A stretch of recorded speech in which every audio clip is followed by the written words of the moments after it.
बरसात का मौसम गांव नवरंगपुर में अपनी आखिरी सांसें ले रहा था। आसमान में बादल कम थे पर हवा में अभी भी मिट्टी की खुशबू थी। मिट्टी की वही खुशबू जो लोगों की यादों को जगा देती थी। उसी गांव में रहती थी मीरा, 19 साल की एक शांत सीधी सादी लड़की। उसके सपने बड़े थे पर हालात उससे भी बड़े। मीरा के पिता हरिदास लकड़ी का काम करते थे, कमाते कम पर ईमान से। माँ कई साल पहले गुजर चुकी थी। घर में बस मीरा और उसके पिता ही थे। लेकिन मीरा ने इन हालातों के बावजूद एक सपना थाम रखा था, शिक्षिका बनने का। हर सुबह वह स्कूल की पुरानी खिड़की के पास बैठकर बच्चों को पढ़ते देखती और सोचती, काश मैं भी ऐसे ही पढ़ा पाती। लेकिन पैसों की कमी ने उसके सपनों के पंख बांध रखे थे। गांव का लड़का आरव, उसी गांव में रहता था आरव, जो मीरा का बचपन का दोस्त था। आरव शहर में काम करता था लेकिन हर 2-3 महीने में गांव आता ही था। मीरा और आरव में कोई रिश्ता नहीं था पर दोनों के दिलों में एक दूसरे के लिए कुछ अधूरा अनकहा जरूर था। आरव जब भी गांव आता मीरा के घर कुछ न कुछ लेकर जाता, कभी किताबें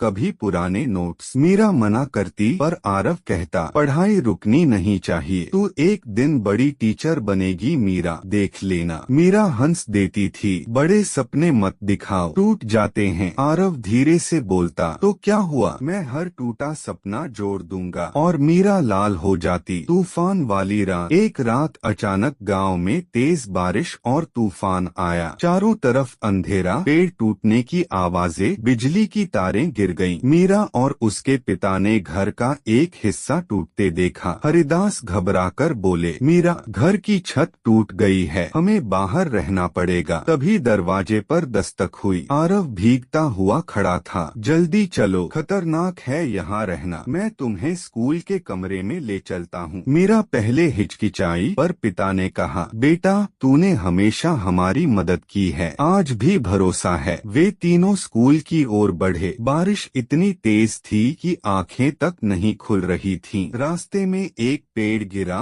और हरिदास के पैर में चोट लग गई। मीरा रो पड़ी। बाबा। आरव ने तुरंत हरिदास को अपनी पीठ पर उठा लिया। मीरा, चिंता मत कर, मैं हूं न। किसी तरह वह उन्हें स्कूल के कमरे में ले जाकर पैर का इलाज करता है। स्कूल की वह रात। स्कूल का कमरा छोटा था लेकिन सुरक्षित। छत से पानी टपक रहा था पर डर से कांपते दिलों को थोड़ी राहत मिली। हरिदास दर्द से कराह रहे थे। मीरा उनके पास बैठी थी। आरव ने चुपचाप बाहर से लकड़ी लाकर चूल्हा जैसा बनाया ताकि कमरे में गर्मी आ सके। कुछ देर बाद हरिदास की आंख बंद हुई और वह सो गए। कमरे में अब बस मीरा और आरव जाग रहे थे। मीरा ने धीरे से कहा, आज अगर तुम ना होते तो शायद हम बच नहीं पाते। आरव मुस्कुराया, मैं तुम्हें कुछ होने दूंगा भी नहीं। क्यों? मीरा ने पहली बार सीधा पूछा। आरव की आंखें भर आईं, क्योंकि तू मेरे लिए सिर्फ मीरा नहीं, सब कुछ है। मीरा का दिल धड़क उठा पर वह चुप रही। बाहर बारिश कम हो रही थी। कमरे के अंदर एक नई कहानी जन्म ले रही थी, सपनों की दिशा बदलना। बारिश बंद हुई तो लोगों ने घरों की मरम्मत शुरू कर दी। मीरा का घर आधा टूट चुका था। हरिदास घायल थे इसलिए काम नहीं कर सकते थे। एक दिन आरव आया और बोला, मीरा, मैंने फैसला कर लिया है। क्या? तू पढ़ेगी, चाहे कुछ भी हो जाए, तू टीचर बनेगी, यही मेरा सपना भी है। मीरा ने डरते कंपते कहा, पैसे कहाँ से आएंगे, फीस कैसे भरेंगे? आरव ने जेब से कुछ बचत निकाली। ये मेरा शहर में कमाया हुआ पैसा है, तेरे लिए रखा था। मीरा की आंखें भर आईं। तू मेरे लिए इतना क्यों कर रहा है? आरव ने धीरे से कहा, क्योंकि तू खुद को छोटी समझती है पर तू बहुत बड़ी बन सकती है। मीरा ने पहली बार उसके हाथ पकड़ लिए। तुम पे बहुत भरोसा है आरव, पर डर भी लगता है, कहीं मैं असफल हो गई तो क्या? गिरने से डरने वाले कभी उड़ नहीं पाते। एग्जाम और संघर्ष। मीरा ने पढ़ाई शुरू की। आरव रोज काम पर जाता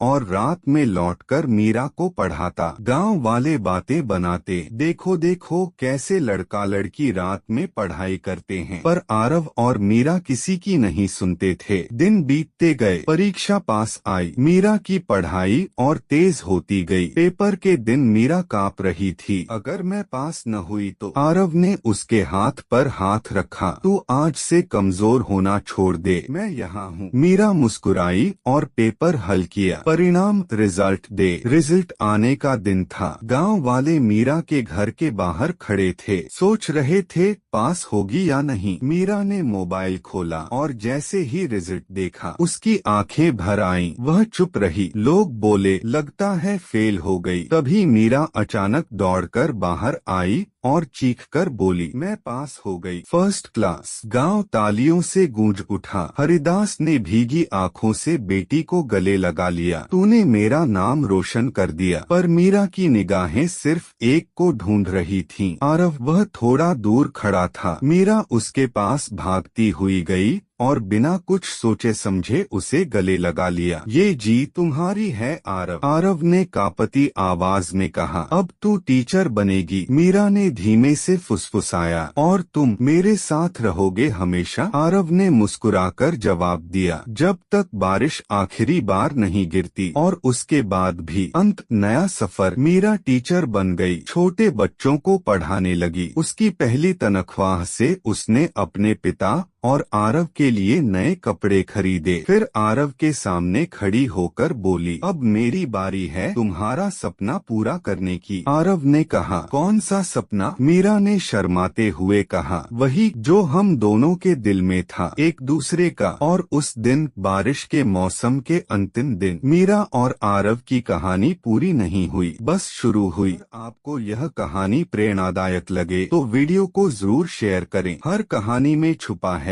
एक सबक। जुड़िए कृष्णवेर्स AI के साथ।